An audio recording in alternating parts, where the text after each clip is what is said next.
Religion cannot be necessarily considered to be something which is inherently evil, but then again, it has been created, molded by the human beings themselves, and it almost always comes not only with its own goods, merits that it can distribute and disseminate amongst the human beings for their prosperity, welfare, growth in the world, so that we can be rooted in humanity, so that we can cultivate and then practice kindness, understanding, moderation with each other by removing greed.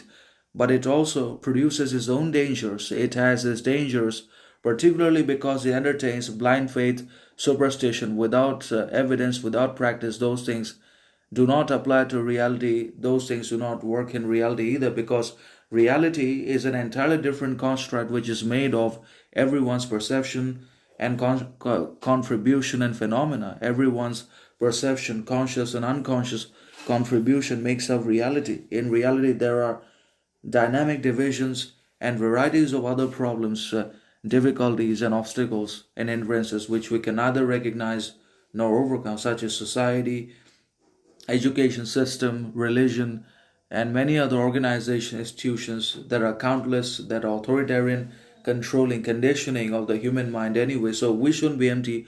We should cultivate our mind. That is the sole purpose of the human existence. We should develop psychologically, grow ideas, strengthen our mindset than before.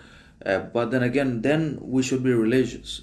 If we directly start believing in religion, then we will have convictions, and religious conviction is evil, is dangerous. And man commits the highest evil and executes the most dangerous things, particularly when he is blindly inspired by religion and superstitiously believes in anything. In religious conviction, a man performs and executes without hesitation, confusion, the most dangerous kinds and evils against each other, because influence is dangerous. And when we're exposed to religion without our own individuality, critical thinking, mindset, reason, then we'll be brainwashed by it.